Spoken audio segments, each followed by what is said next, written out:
I'm Vic Cohen, and it's a fair question.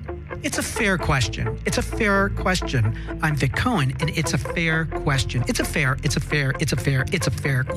I'm Vic Cohen, and it's a fair question. Hello, and welcome to Vic Cohen's It's a Fair Question. Now, you are listening to us live from beautiful, it's stunning out here, downtown Los Angeles' Skidrow Studios. We are on the corner of 7th and Olive, right in the heart of things here. And the reason I call the show It's a Fair Question is because on this show, there is no question that is ever off limits. That's right. There's no question that is ever too personal. Any question is a fair question. And today is a very special kind of episode. We usually do the show at night, but I had such a huge guest. He couldn't do nights. Oh, no. He said, Vic, you want to do the show with me, you're going to have to do it in the afternoon because this guy doesn't roll late night. No, because I'm a dad and I've got a baby. I don't do late night stuff anymore. So he is such a star, we made it happen. And he's sitting across from me right now. His name is Jamie Kaler. Hello, Jamie. Oh, hi, Vic. How are you? I'm very well. That's a very smooth voice you have. Thanks, Is that your radio voice? That's my radio voice today. It's very buttery. Well, it's such a big microphone, and when I have something, that big like that, I like to bring it down. Oh, tell me more. And tone it in. I really appreciate you clearing out the studios today for me. Yeah, down on Skidrow Studios. Yeah, this place is usually hustling, bustling. And, I'm anti-entourage. I don't even bring my own entourage. I won't let you have an entourage. It's literally you, me, and a producer. That's all. It is. That's how I work. That's how I work. Closed sets. I'm very Harvey Keitel-like. Well, first of all, I want to let everyone know how you and I met. Craigslist, Casual Encounters. Yep. We can talk about that, right? What was great is I also bought a bed off you, and we had Casual Encounter. And then I said, I love the bed. And you said, it's crazy. It's also for sale. And yes. My wife loves the bed. I can't tell her where I got it, of course. But right. Well, that's cool. Well, now she knows. And that's probably she won't important. Watch this show. Trust me. She still doesn't know. She's not a fan. Now, I need to tell you a couple things. First of all, and I want all you listening to know how I met Jamie. For real, Jamie's done a show on TBS called Deal With It. It's Howie Mandel's show, executive produced by him, and Theo Von's the host. And you've done the show a couple times, right? I've guested once each season, yeah. And honestly, it's a really fun show to do. And then we did kind of hit it off because you were one of the stars of the show who kind of go out and mess with people. And it was really fun. It's such a great time. Yeah. And, you're a great guy. I got to tell you, certain people you meet and you just go, this is a good guy. I put on a great facade. Seriously. Ask my wife. I should show you some of my wife's text messages from this morning. I'm not saying you're perfect. She doesn't appreciate me. No, well, that's okay. I mean, I'm not putting you up as like a god. I know you have your flaws. I'm a good guy to hang around with, I guess. I'm a good guy to have a couple drinks with. Well, I'm sure you are, and I want to get this out of the way because I think it's important to I don't want there to be any tension. No, and if I don't say this right away, then there might be. Sure. So, I don't have a lot of guy friends. I mean, I have some, but not a ton. And I don't have a wife like you or any wife, for that matter, yet one like yours. No. And so I have a bit of, I would say, I developed kind of early a little bit of a man crush on you. I'm so flattered. flattered. I know it's crazy. I mean, so flattered. But not in a gay way. Not that would be wrong. Well, I feel very similar. I have a man crush on you because I got to be honest with you. I have been asked by many friends and cohorts to come do shows of this ilk. Yeah. And I'm busy and I don't. I know you are. I don't want to do them. But with you, I was like, absolutely, I'll come down there in a heartbeat and come do the show because I knew it would be a fun convo. And well, it really means a lot to me and all of the people listening. This guy is really great, and the fact that we've got an hour with him is really special. Now, I got you a little gift. Shut up. Okay, because besides the money you gave me for parking, right? That's a basket full of change. And like I said, you can hold up the camera too. It is, like I said, I have a little bit of a man crush, and it is Valentine's Day coming up.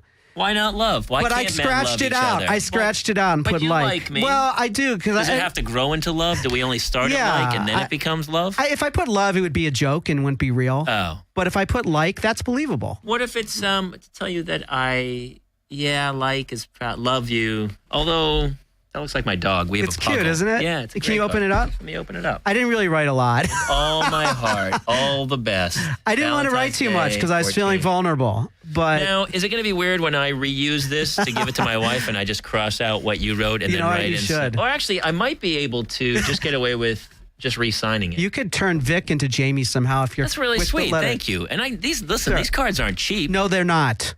There's a lot of stuff going into this card. There was a lot. There was a lot of thought. I just wanted to, say a little special thank you. And it was Valentine's Day. It's much appreciated. And you are, I won't say you're my Valentine, but I'm not like attached right now. Why can't with anyone. I be your Valentine? Okay, well, if you're willing to be.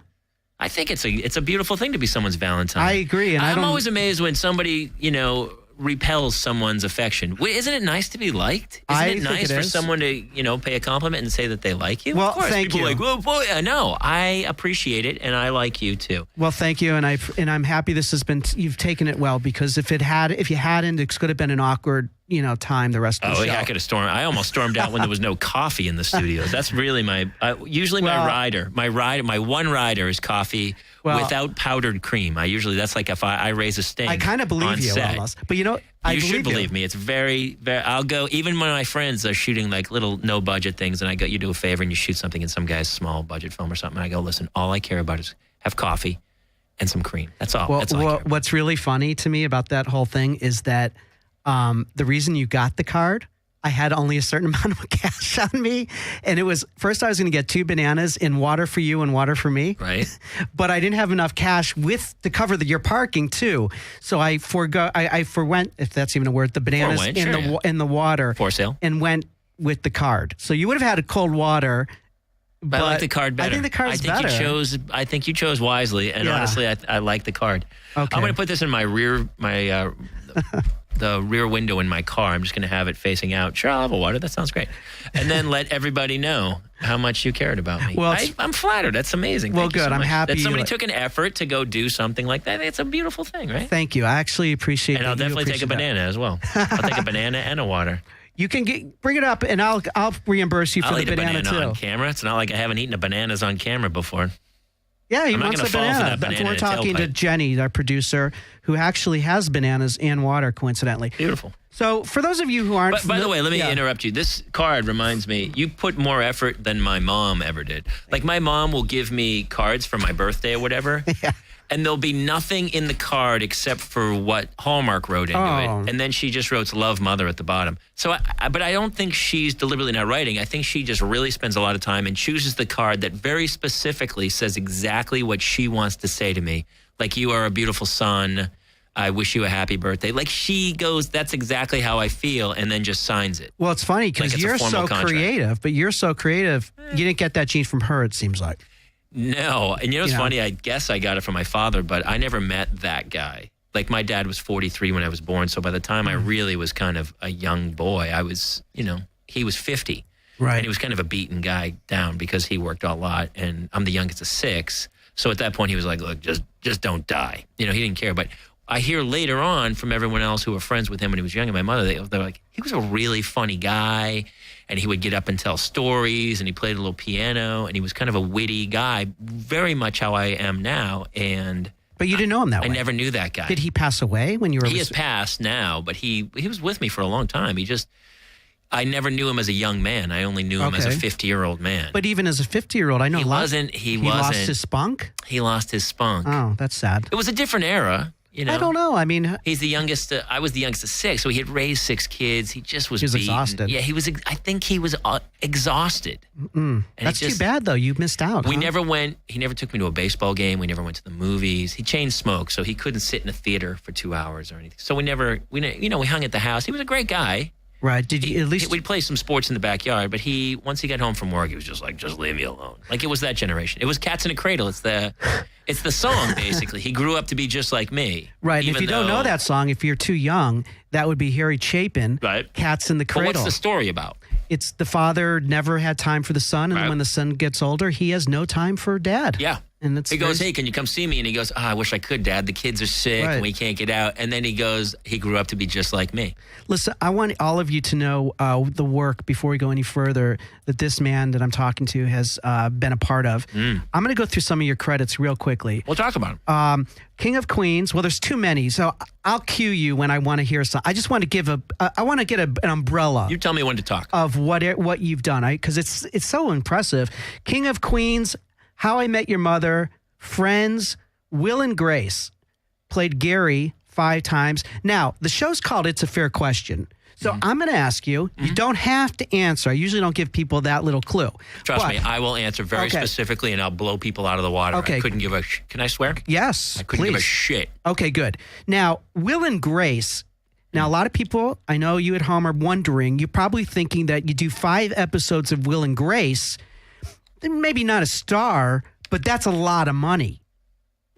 How much did you get paid for 5 episodes of Will and Grace? And I know you get scale. And it is a fair question. It's absolutely a fair question. I forget what scale was then.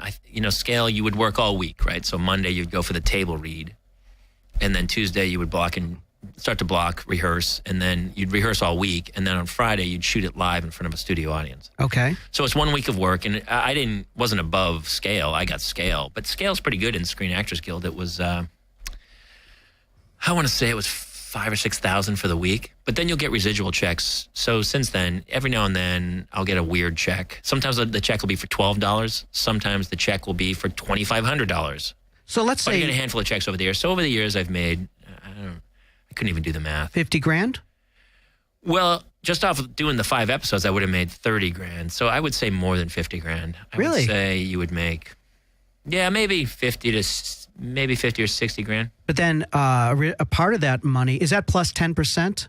Or no, you take that out of that. Really? They don't do plus 10? You would take the 10%. Because a lot of times, is that scale, how it is? Maybe it was scale plus 10. Usually agents. It might have been, yeah. And then, but you got to pay your agent and a manager's another 10%. Okay. You're not usually getting plus 20. No, it comes out, man. It comes out. Yeah. And you get taxed on your full income. You can write off what you pay your manager. Oh, really? But okay. Yeah, right. I know that. People look at what people make. But I will tell you that the weeks I was shooting with them, that they were, first of all, it was like going to comedy camp. They were the sharpest team. The writing was ridiculous. Jim Burrows, who was the director of Cheers and creator of Cheers, directed them all. The cast was laser sharp. Each episode, I got to work with the boss of our law firm. So 1 week it was... Wait, say that again? The boss of... I worked in the law firm with Will. So our boss was a stunt cat. The first time I did it was Gene Wilder. Second episode was Jeff Goldblum. Third episode, fourth episode was Lily Tomlin. So it was just like... Right. I was in awe the entire week. And the cast was razor sharp. That is really interesting. I want a couple things that Jamie said for those of you who aren't kind of aware of what we're talking about. He used the word stunt casting. He doesn't mean stuntman. No. He means that the network will put in big time stars as a stunt to try and increase ratings, often during a sweeps period, which is the period of show runs where they're trying to garner the largest audience so they can get the largest advertising dollars for future episodes. It's the way they set the advertising dollars is through the sweeps period. Although in this case, stunt casting might be the wrong term because you're not casting Ashley Simpson or Britney Spears would be stunt cast because they're not known, When you cast Gene Wilder, there's nobody better for that part or any part. Right. Or Jeff Goldblum or Lily Tomlin. Sometimes, so it was like the funniest people on earth were on that show. Harry Connick Jr. was on it, Minnie Driver. And the episodes you all the episodes I did was with unbelievable casts. So it was crazy. And the main cast at that point was making, I think, $500,000 a week. Okay, one other thing I just want to backtrack. Earlier when we were talking about plus 10%, for those of you who don't know what that means, when an actor gets a job, let's say it's $1,000, usually you give the agent 10%, so then the actor would get $900. But what agents like to do is they'll negotiate and say, I want my actor to get his full rate of $1,000 plus 10%, which is going to go to me, the agent. Right. So it doesn't come out of the actor's $1,000. Now, in Jamie's case, he had an agent, 10%, and a manager. Mm-hmm. They never go plus 20. They'll maybe go $1,000 plus 10, but Jamie would still have to pay that 10% to a manager, which would come out of, just in case you're curious how that works. But everything comes out of that, yeah. Right. Now, unless they go plus 10. Right. Okay. You're really harping on that plus 10 thing, man. Well, I feel like it's a minor thing, and you're really. It is, but you know what? He's really obsessing about the extra 10%. You know what it is? I get really anal. Like if someone at home knows nothing about the business, like I want them to fully I feel like understand. everybody knows the business now. It used to be they didn't, but between like Project Greenlight and American Idol, I'm pretty sure like kids are cutting deals now at the age of like 6 and 7. They might be. Right. Deadline Hollywood, all these. It's like you talk to some kid in Indiana, and he's like, "What were the overnight numbers?" For the Olympics last night. They only got a 6.4 rating, and you're like, you're 12 years old in Minnesota. Maybe you should worry about the craft as opposed to. But that's the age with Twitter. It's like how many Twitter followers you got. What's your Q rating? That's what kids are growing up with. Well, the other thing about that is there is some like weight to that. I mean, there's huge weight to it. That's the problem. It's social media dictating who gets what. Well, as opposed to talent. We had people on Deal With It, who are YouTube stars, and that was great.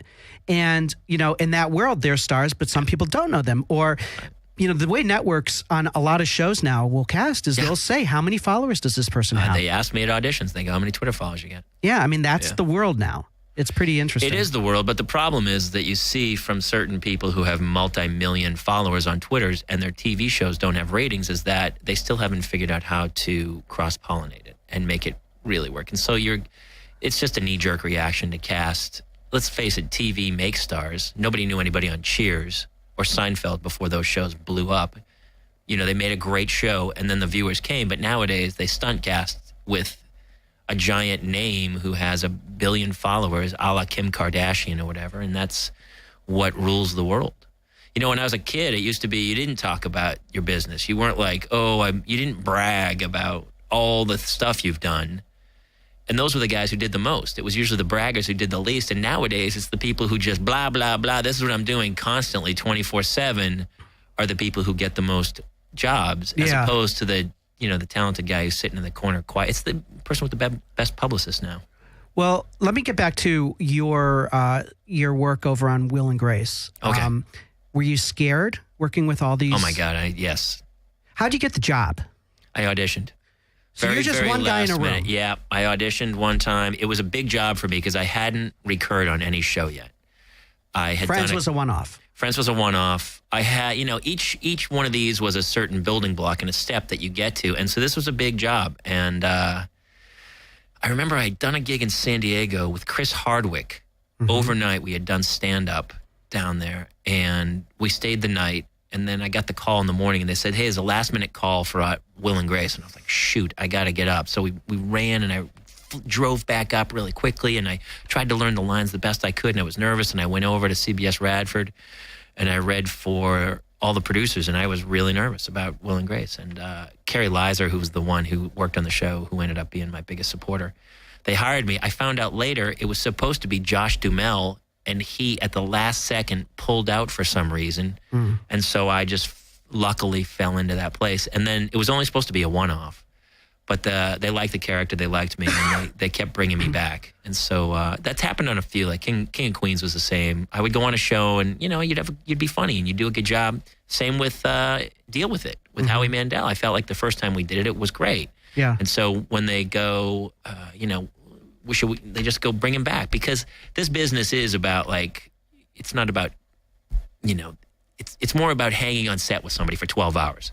Mm-hmm. Is somebody cool to hang out with for 12 hours? Because there's a lot of funny people in this town, It's a lot of really talented people. It's more about, oh my God, can I be on a set with this guy for 12 hours? And it's always kind of worked out. So they keep asking me back. Take us through, again, the audition, like real specifically with the producers of Will and Grace. Now, how many pages of sides did you have? Do you remember? Sides it was like 3 different scenes. It was a lot.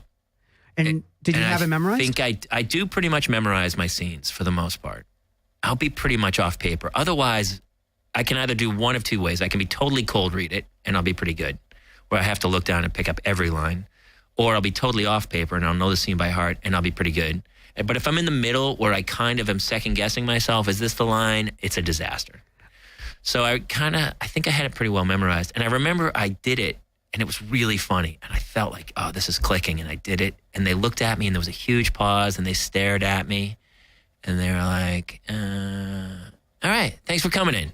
And I was like, shit. Not usually, because they usually have you do it a couple times. And so I went, okay, thanks. And I got up, and they watched me walk out, and I walked out. And as I got to my car, one of the assistants came out to me and said, hey, can can you come back in and do it again? Oh.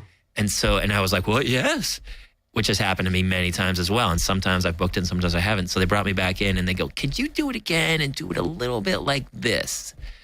And I was like, yeah. And I did it like that. And they were like, they smiled and they were like, all right, thanks for coming in. And I knew then, I was like, I think I got that job. And I left and I was like, I got it.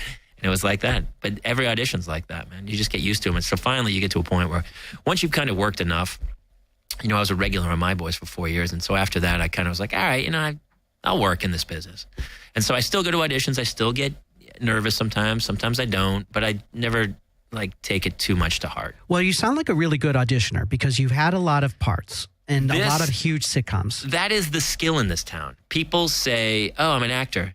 And I go, I'm not an actor. I'm a professional auditioner. And every now and then, one of those pays off. But as a living, on a daily basis, I audition for a living. Where did you learn your technique to audition? Whatsoever. You know what? I did take one class that was a cold reading class with Brian Reese, which was amazing. Mm-hmm. And he was like... How do you spell that for those here in town who might want to take that class? R-E-I-S-E, Brian Reese. Everybody has studied with him. From Clooney, everybody's been in the class at one point. He has classes all week long. And it's more... He goes, I'm not going to teach you how to act. You either act or you don't. And I'll teach you how to walk into a room and be yourself. It's funny, whenever I'm on a show, good. My friends will watch me and they'll be like, dude, you're just being yourself. And I go, you try being yourself when somebody yells action with lines you didn't write. Right. And that's the skill. But the goal is to be yourself. Jamie, I think you hit it right on the head. If you look at our biggest stars, who are they? They're themselves. Is Danny DeVito? Every time. Right? And that's why he works, Is Tom Cruise Tom Cruise? Yeah. Yes. I tell my friends that when you go into an audition, it's like your mindset shouldn't be, I'm a cop, I'm a father of two. No, you're you, and you just happen to be a cop and a father of two. But be yourself. You have to be yourself because that's the only thing that's going to differentiate you from anybody. You can't place, Meryl Streep is Meryl Streep. Everybody wants to be Meryl Streep, but she's one in a zillion. Robert De Niro. And even De Niro at times is like, that's still De Niro. Sure, well... Very few people are chameleons. Well, Philip Seymour Hoffman was, who we lost. Phenomenal. That really upset me, too. Yeah, it was sad. I watched the Very 60 sad. Minutes thing the other night, and I was still upset. I missed that, but we did a show last week on it. But it shows you that regardless of how successful or how perfect your performances are, you can see what a troubled soul was under there, man. And I think a lot of actors have that sense of, I have perfectionism where I go, I'll have a killer stand-up show, and people come up to me after and go, man, you fucking destroyed. And in the back of my head, I'm like, all I can do is obsess over the two jokes that I stumbled through or I ate and it didn't come out right. And I go, I can fix that. I can fix it. Because we have this perfectionism, and he had that. Even though we see this perfect performance, he sees this, it was a disaster. So getting back to the audition, though, regarding that, you took this class. It helped you kind of get... It teaches you to audition. Because at the time, I wasn't auditioning much. I was just newer. And I really started with a theater company. I was at Acme Comedy Theater, and I did sketch for years. But, you start to put so much pressure on these auditions, and you're like, I got to go in. I got to get the job. And you have to throw it away. And you can't. The problem was, everything meant money. I was trying to live. I was trying to make money. I had a day job. What was your day job? I bartended. While you were doing Will and Grace? Yes. I did, actually. I bartended all the way through the first season of My Boys. I gave all my shifts away, but finally, after giving my shifts away for 9 months, Get right on top of that mic, by the way. The manager called me and he was like, hey, do you still work here? And I was like, no, I don't. I knew we had season 2. Were you scared to be saying no? Because that was a job. I was terrified. I shot a pilot early. Oh, my God, it was such a good pilot. George Clooney wrote it with Matt Adler. They exec produced it. It was for HBO. I don't know Matt Adler. He was a writer with him. And Frank Langella was in it. He played the acting teacher. And it was one of the first things I booked, a pilot. And I go to this table read and everyone goes, quit your day jobs. Here we go, people. You're going to be a star. They're all like, I'm doing all these scenes with Frank Langella. Clooney's hanging on set. He's great. It's so much fun. Pilot never got picked up. And you're like, well, I just had never quit the day job. Yeah, it's smart not to, right? Yeah, it was hard for me early on to even say I had friends who were like, I'm an actor. Really? You've never worked once professionally? I would be the opposite. I would be more like, well, I guess I'm a bartender. Even though at that point I was making, money, tons of money at commercials and other stuff. So I guess I was an actor at that point, but I just... What's interesting about you also is not only are you funny, but you're a good-looking guy. Oh, you're so sweet. Right? This is past this is part of the crush.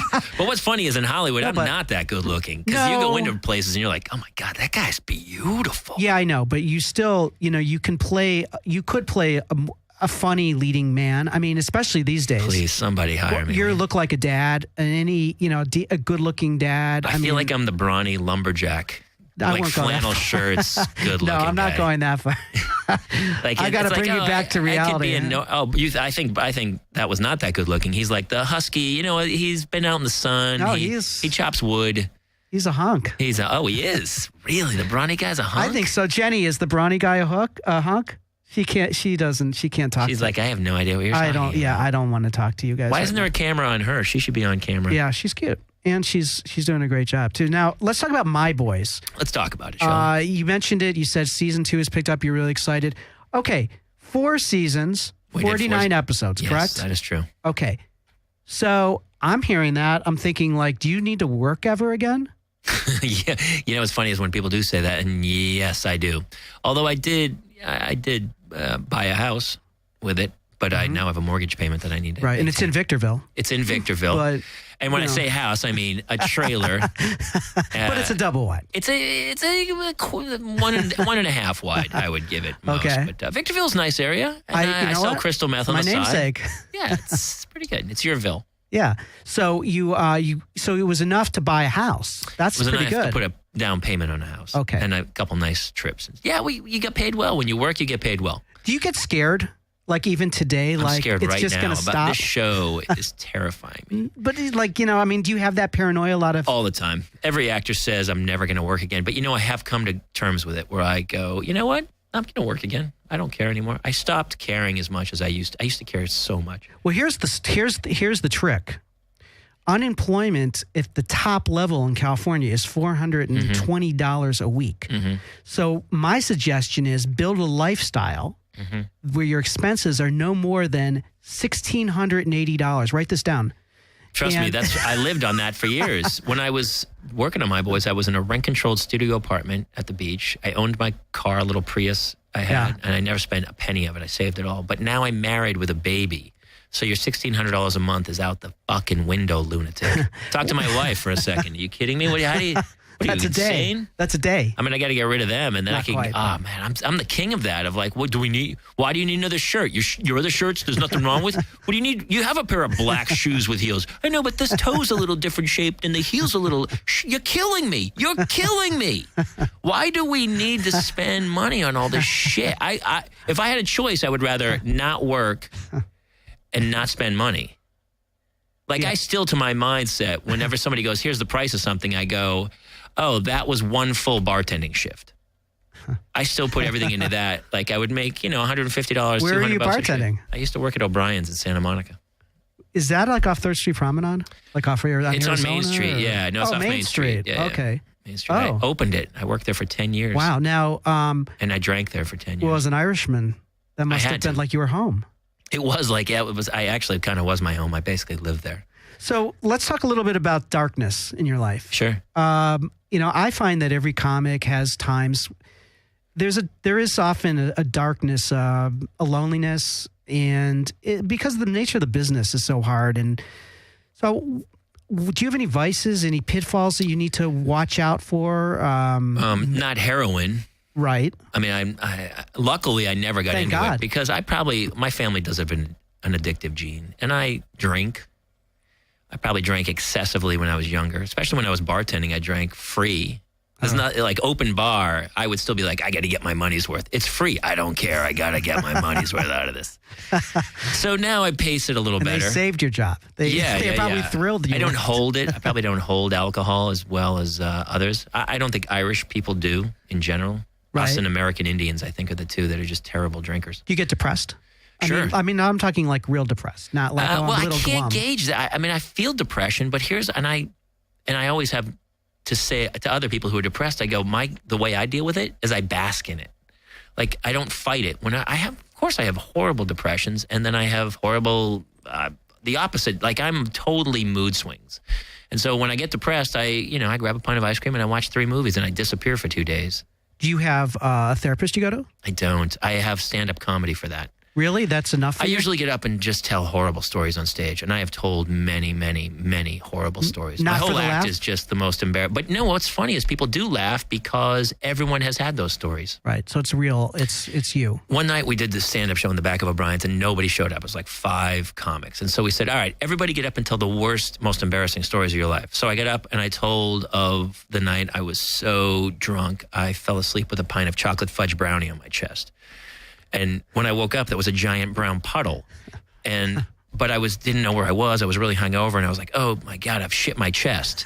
For 1 second, I thought I had shit my chest.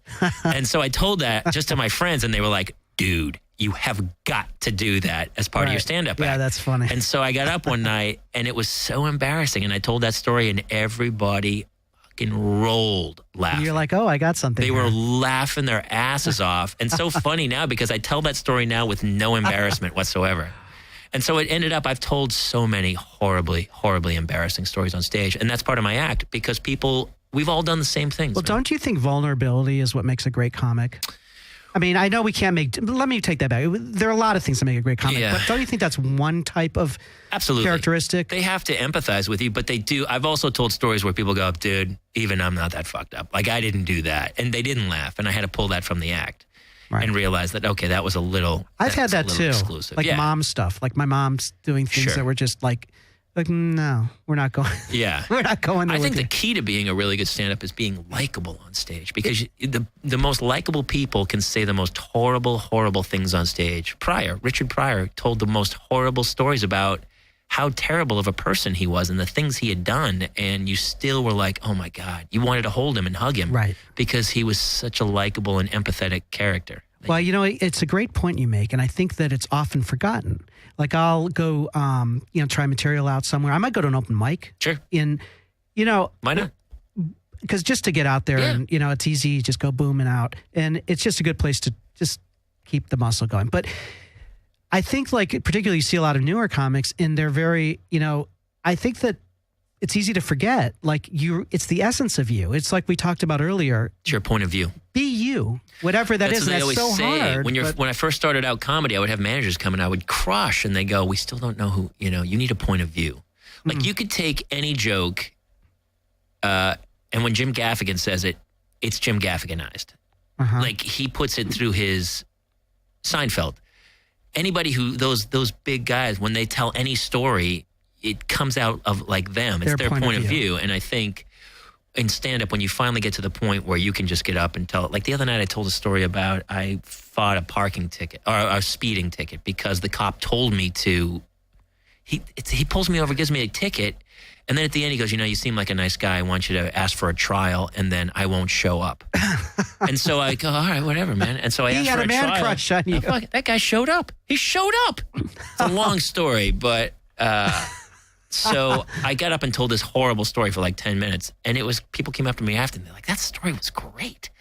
Because I was just being myself on stage. Did you get laughs? Yeah, it crushed. And so now I'll kind of hone it into a piece of my act. The way I write, it comes a lot of times through conversation or experience versus blocking out 3 or 4 hours a day. What's your style? I'm more like you, and I wish I was more like them. Like Seinfeld got up and wrote jokes. Some people are pure writers and are amazing joke writers. I'm not. I speak in my own cadence. I talk in stand-up almost sometimes. But it's hard for me to sit and write. I will write a block, and then it'll morph when I get on stage. I'll write a lot, and then it comes out totally different, and then I'll try to rewrite it, and it finally kind of hones its way into the middle where it's kind of written, it's kind of my speech pattern, and then it'll become a block. And I'll say it exactly the same way all the time. Do you find it sometimes is painful writing? It's unbelievably painful. Like the whole process is painful. The detail and... The whole thing's painful. Yeah. And then I'm so not off book, like I almost wish I was the guy who just had a straight script and did it because it would make my pre-show ritual so less unnerving. But I still get nervous because my brain doesn't go, 8 minutes, I'll do joke 1, 2, 3, 4, 5, 6, 7, 8. I'll just say them in order and I'll get off the stage. My brain's like, well, I'm going to open with this. And then it's always changing. And then if something kills, I'll kind of explore that a little more. It's a constant process. So when I did headline the road and did an hour set, I would get off stage and I would be just physically drained. To do like 3 shows a night would be killer. It would just destroy me. How do you keep track of, I mean, like, does it get to be rote for you when you're doing an hour? Where you just kind of know? Well, it does if you are doing it constantly. But, then I won't go on the road. We had a baby. I didn't go on the road for like 9 months. I just got up again recently and did some stuff. And I was a nervous wreck. But I bet you were better that night than maybe even some of your previous shows because you were fresh and the nerves help sometimes. No, well, that night, the nerves did not help. But then I got up again a few nights later and there was a terrible audience. Everyone was eating shit. It was like only a handful of people. And I stopped caring. And so I didn't try to do material, and I got up and just talked, and I crushed. And then it dawned on me after that show, I was like, hey, idiot, this is what you do that every time. We know that nerves make us a much worse performer, and yet we cannot control them at times. Isn't that crazy? Yeah. Like if I walk on totally relaxed, even if I don't remember my bits, pretty funny. I've seen you on the show work in the same way where it's so spontaneous. Yeah, right. Yeah. And you're a funny guy. And so to remember that, to go on, before I go on stage, you just go, you know what? I'm a funny I've been doing this for a long time. All I have to do is walk up there, start talking. And if I don't get nervous and get tense and just talk to people, I'll crush. You're so right. I mean, and it's hard to remember that. It's impossible. It's sometimes. impossible, yeah. And I have to remind myself of this moment because I need to remember. Like I have amnesia about certain things. We all do. I don't know if it's like when you're creative, there's also like this insecurities, no memory of success sometimes. I don't know. I mean, it comes and goes. So I'm in the Barnes & Noble on 3rd Street Promenade. And for those of you who don't know, it's on the corner of Wilshire and 3rd.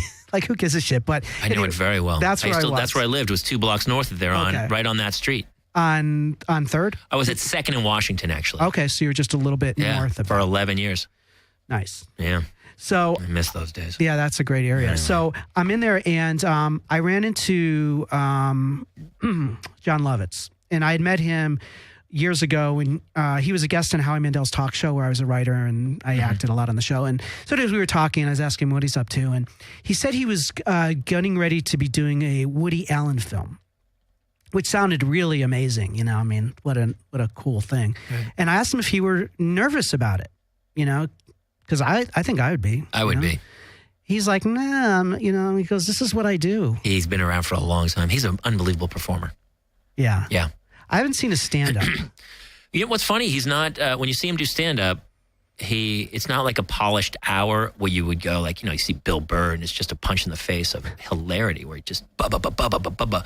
Lovitz is more like you're watching, it's that like you're at a party in 1920s and like Al Jolson gets up and plays the piano and tells witty stories and you're like, God damn, that guy's talented. Mm-hmm. But it's not a polished act of like, here we go. Instead, it's like you're watching this amazing talent just regale you with tales of old. And, you know what? Let me play a quick song for you and improvise a song. And then, you know what happened?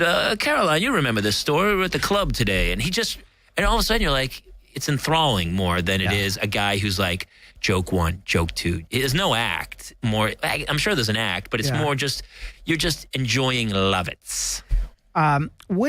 He's also a great example of likability. Unbelievably likable. Even when he says the most horrible things on earth, you like that guy. And that's the key to being the bad guy in the movie. Well, the other thing you want to be likable. Well, you are 100% right. And the thing that's also really tough is there are some comics that are just not likable. Not likable. And, it doesn't matter how great the craft is. Doesn't. In my opinion. It's hard to find an unlikable comic. Because people become unlikable. Like Dice Clay, I think when he first was on the rise up to that Juggernaut stage, you really liked him, even though he said horrible things. When he became unlikable, in my opinion, was when he gave up the ruse.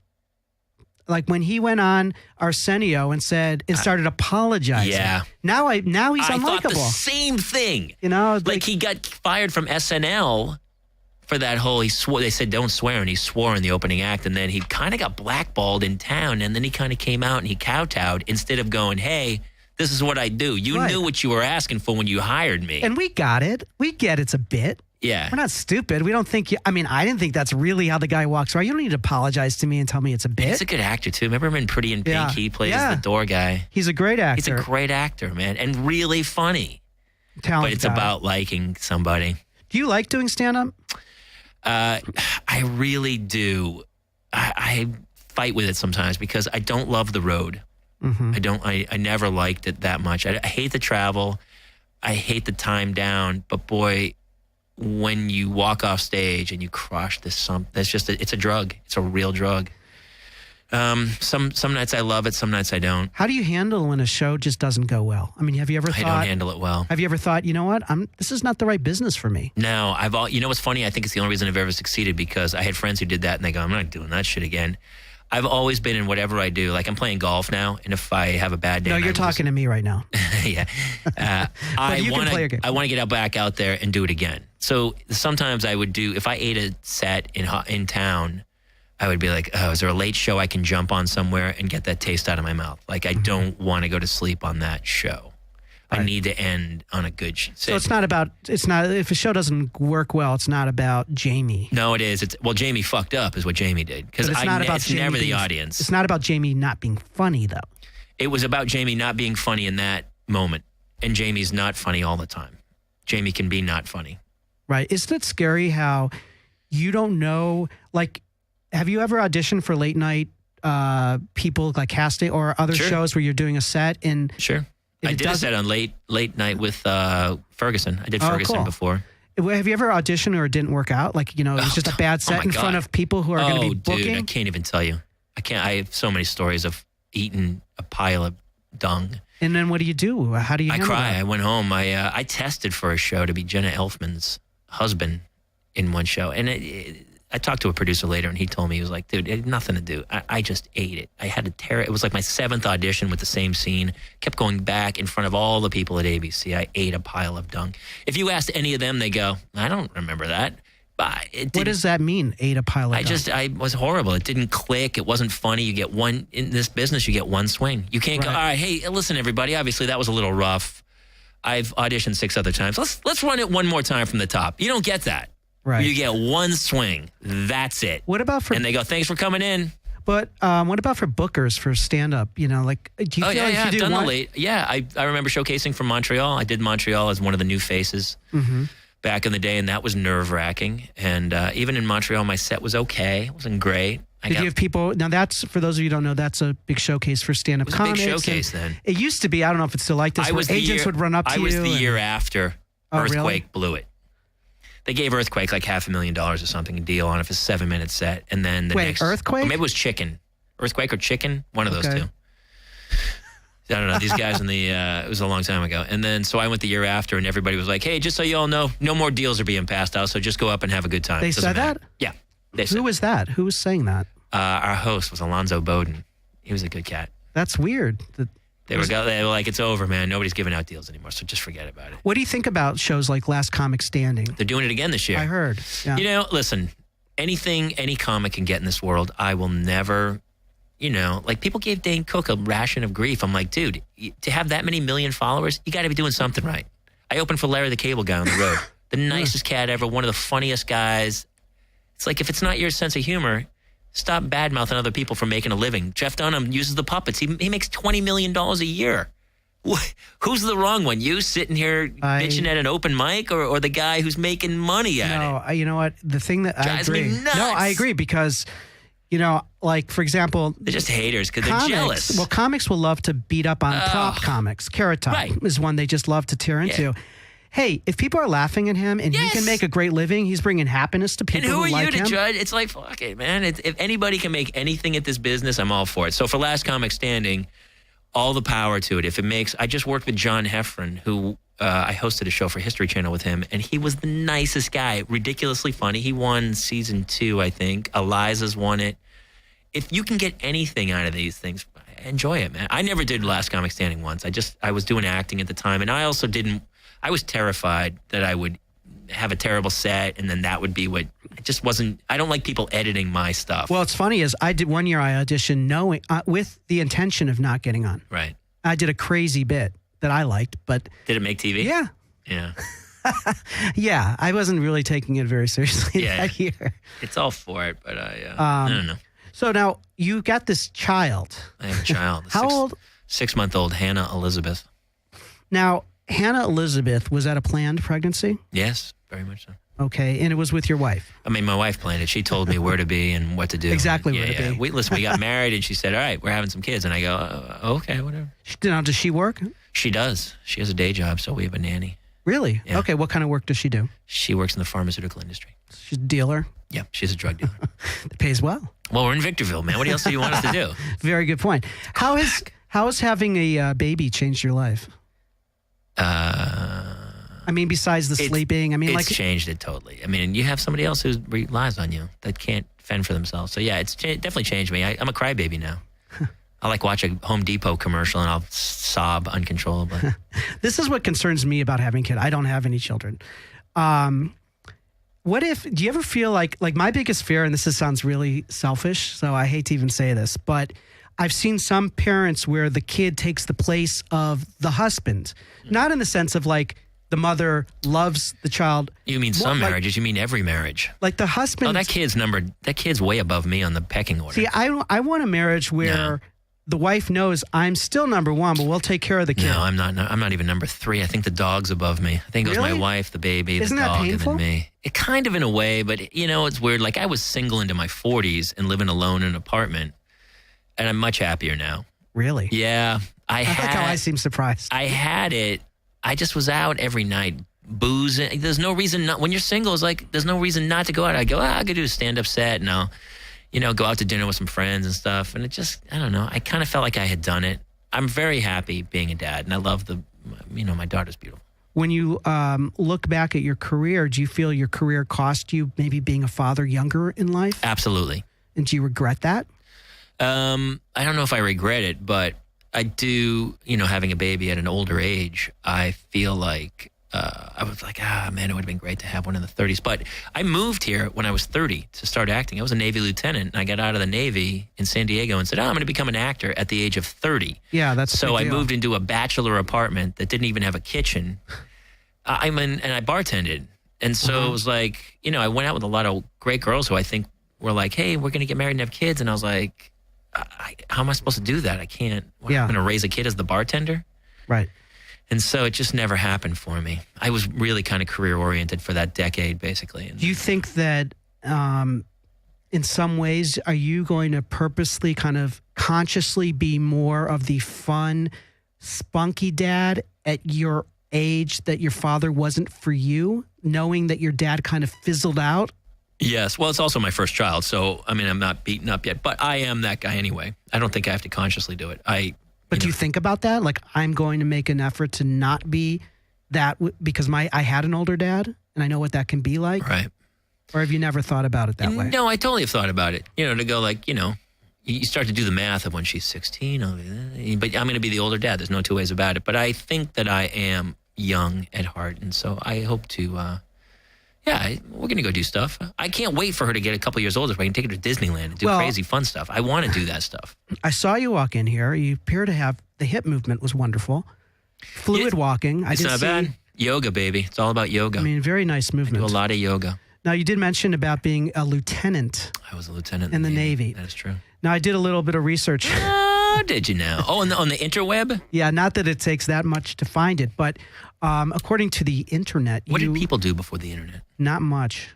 We made a lot of mistakes. And we made a lot of mistakes, but they were good mistakes. Yeah. Now, you were stationed, according to Wikipedia or somewhere, Hong Kong, Perth. That's in Australia. Never stationed there. I was. My ship went there. My ship was stationed out of San Diego. Was this a Caribbean cruise? It was a Caribbean cruise. I had to do 2 shows a night. I wish. Shit. I was on the USS Henry B. Wilson and then the USS Callahan, and we over 5 years, and we made a Westpac. I went with the ship. 5 years. It was it was the early 90s, and the Gulf War was just starting to break out. We hadn't really got into it yet, so we were escorting tankers. So I went over. We went to Hong Kong. I went to Perth, Pakistan, the Philippines, Thailand. Now, just to be clear, this is a warship that left San Diego. This was a warship. Yeah, I was in charge of combat systems. I was yes. So we were in a whole battle group with an aircraft carrier and many other ships, and we went over and showed the flag. Right now, there are battle groups all over the world that are the United States Navy. How were the shows on the ship? They were horrible. They were stunningly bad. Actually, I was kind of in charge. It was funny because I wasn't really acting. There was entertainment, right? I mean, of some sort. Well, there was these were the days. We didn't have the internet, so you couldn't email people. You were lost at sea. There was old school mail boats that came out once every 3 weeks. We get a letter. So you could phone from port. But when you were at sea, I would have to tell my family and go, hey, you're not going to hear from me for a month. I'm gone. See you later. Yeah, it's so crazy. Nowadays, these guys are on, we just talked, my wife's brother's in Afghanistan. We can reach him on Skype. We can look at him in the little tent talking to us from Afghanistan. Wow. Now, this is a very serious question. And more serious than that? Yeah. Did I kill anybody? No, that's not the question. This is a very fair question. Where would you say out of Hong Kong, Perth, and Bangkok are the best hookers? Philippines. Really? Oh, yeah. But when were you in the Philippines? I was in the Philippines on that same tour. We went to the Philippines. Oh, really? I did not, and I'm not saying this because I've been pretty open with my life. I never paid a hooker once overseas. You just ran out on them. Yeah, I would run out. I would chew and screw. Oh, that's not a right thing.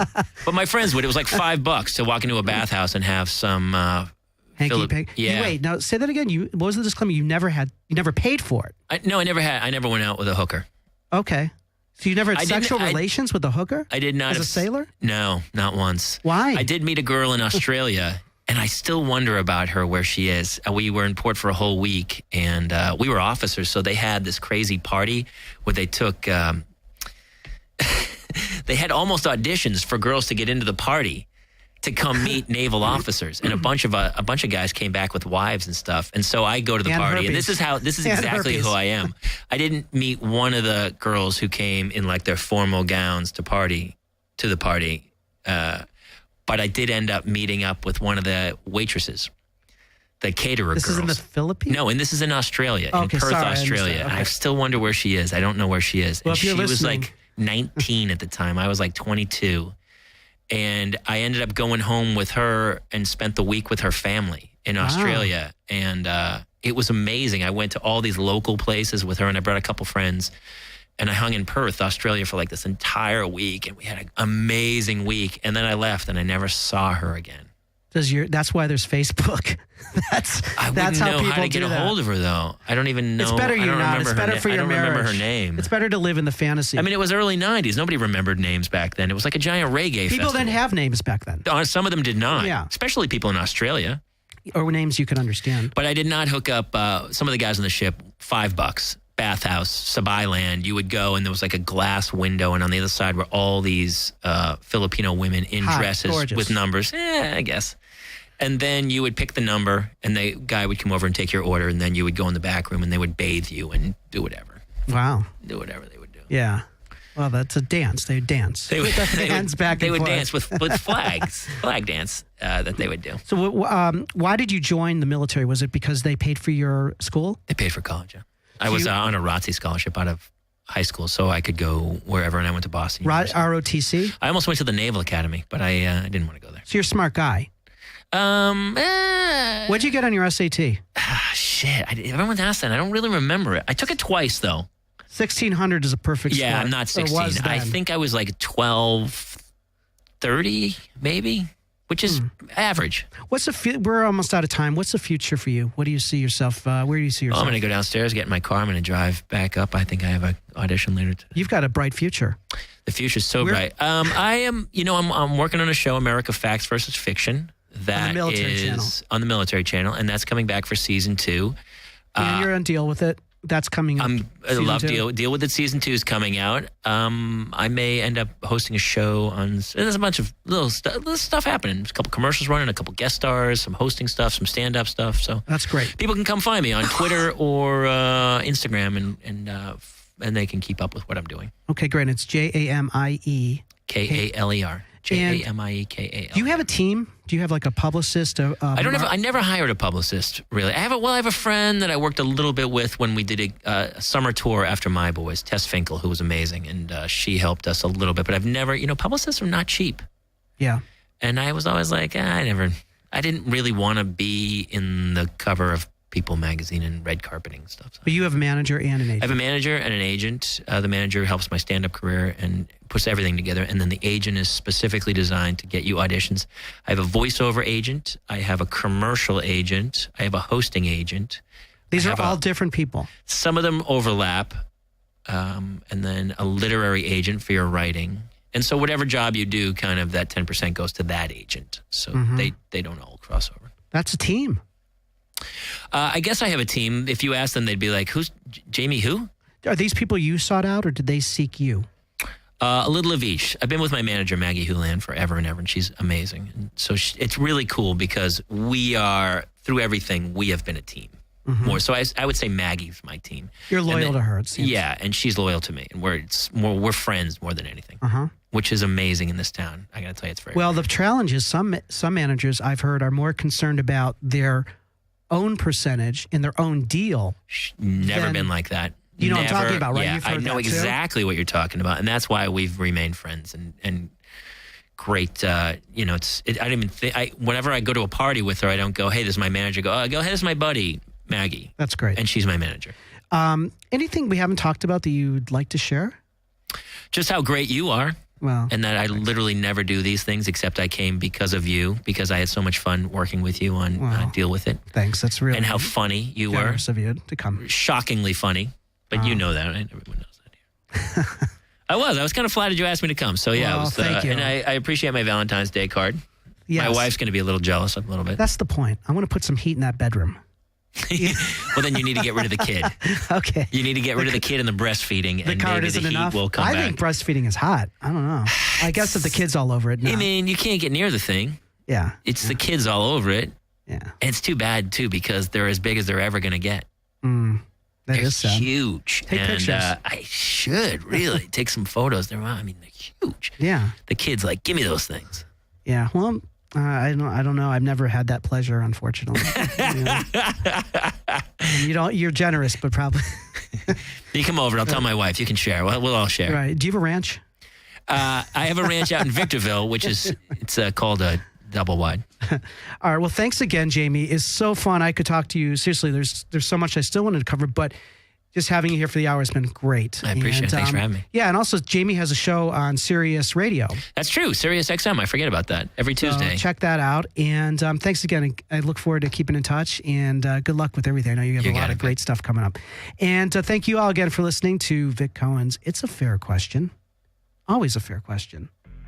I'm Vic Cohen, and it's a fair question. It's a fair question. It's a fair question. I'm Vic Cohen, and it's a fair question. It's a fair question. I'm Vic Cohen, and it's a fair question.